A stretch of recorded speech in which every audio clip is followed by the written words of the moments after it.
డొక్క సీతమ్మ మధ్యాహ్న భోజన పథకం ప్రారంభించిన శాసనసభ్యులు మద్దిపాటి వెంకటరాజు. తూర్పు గోదావరి దేవరపల్లి మండల ఎర్నగూడ ప్రభుత్వ జూనియర్ కళాశాలలో ప్రభుత్వ జూనియర్ కళాశాల విద్యార్థులకు ప్రభుత్వం నూతనంగా ప్రవేశపెట్టిన మధ్యాహ్న భోజన పథకాన్ని మద్దిపాటి ప్రారంభించారు. టీడీపీ నాయకులు ఆండ్రూ అనిల్, పి సుబ్బరాజు తదితరులు పాల్గొన్నారు.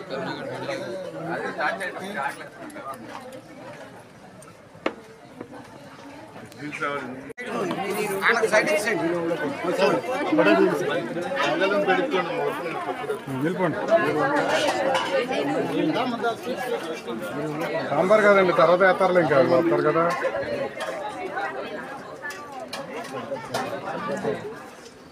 రెండు రకాల స్వీట్లా.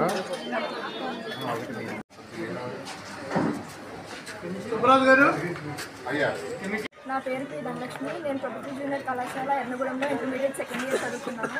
మా కళాశాలలో శ్రీ డొక్క సీతమ్మ మధ్యాహ్న భోజన పథకాన్ని అమలు చేసినందుకు మా ఇంటర్మీడియట్ విద్యార్థులందరి తరఫున రాష్ట్ర ప్రభుత్వానికి ఎంతో కృతజ్ఞతలు తెలుపుతున్నాను. నా పేరు ఎస్కే అమీనా. నేను గవర్నమెంట్ జూనియర్ కాలేజ్ ఎర్నగూడెంలో చదువుతున్నాను. ఈ డొక్క సీతమ్మ భోజన పథకం అనే కార్యక్రమం చేపట్టినందుకు చాలా ధన్యవాదాలు. అలాగే ఇంటర్ విద్యార్థులకు మంచి పౌష్టికమైన భోజనం అందించినందుకు కూడా ఈ ప్రభుత్వానికి చాలా కృతజ్ఞతలు చెప్పుకుంటున్నాం. మా ఇంటర్ స్టూడెంట్స్ తరఫు నుంచి ప్రభుత్వానికి చాలా ధన్యవాదాలు ఈ పథకాన్ని చేపట్టినందుకు. నా పేరు Chhatrapati Shivaji, principal government junior college Yernagudem. మాకు ఇంటర్మీడియట్ ఎడ్యుకేషన్లో శ్రీ డొక్క సీతమ్మ మధ్యాహ్న భోజన పథకాన్ని రాష్ట్ర ప్రభుత్వం ఈ రోజు నుంచి అమలు చేసింది. మాలాంటి కాలేజెస్లో అందరూ కూడా దిగువ స్థాయి పిల్లలు ఉంటారు, తక్కువ ఆదాయం ఉన్నటువంటి వాళ్ళు. కాబట్టి వాళ్ళందరికీ కూడా ఫుడ్ని అరేంజ్ చేసి వాళ్ళు బాగా చదివి భవిష్యత్తులో ఉన్నతమైన శిఖరాలను అధిరోహించడం కోసం రాష్ట్ర ప్రభుత్వం ఇనిషియేషన్ తీసుకుంది. దానికోసం మేమందరం కూడా చాలా ఆనందం వ్యక్తం చేస్తున్నాం. హామీ ఇవ్వలేదు ఇది. ఈ పథకం గురించి ఎన్నికల్లో హామీ ఇవ్వలేదు. కానీ చంద్రబాబు నాయుడు గారు, పవన్ కళ్యాణ్ గారు ఎందుకు ఈ నిర్ణయం తీసుకున్నారు అంటే, యువకులు యువత అనేది ఈ జాతి సంపద.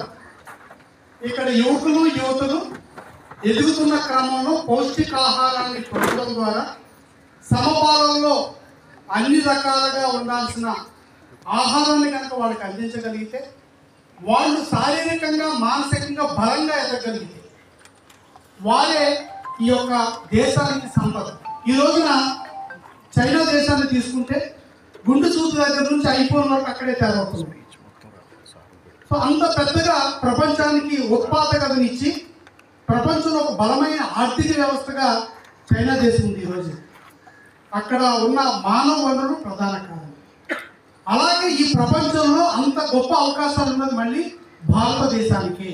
ఆ భారతదేశంలో అలాంటి సంపద, మానవ వనరుల సంపద ఆంధ్రప్రదేశ్. ఇది గుర్తించిన చంద్రబాబు నాయుడు గారు ఈ యువత బలమైన ఆహారాన్ని, అదేవిధంగా పౌష్టికాహారాన్ని అందించడం వల్ల వాళ్ళు మానసికంగాను శారీరకంగాను మేధో సంపత్తితో ఎదగలుగుతారు. తద్వారా వీరంతా కూడా ఈ దేశానికి, సమాజానికి ఒక ఆస్తిగా ఉంటారు అని ఆయన బలంగా నమ్మడం వల్ల ఆయన ఈ రోజున డొక్కా సీతమ్మ, ఈ పేరు మనకి ఆకలి కడుపులతో ఉన్న వాళ్ళందరికీ కూడా కడుపు నిండా అన్నం పెట్టి ఆకలి తీసిన తల్లి వారి పేరు మీద ఆ పేరు ప్రతిపాదన చేసింది ఉప ముఖ్యమంత్రి వర్యులు పవన్ కళ్యాణ్ గారు.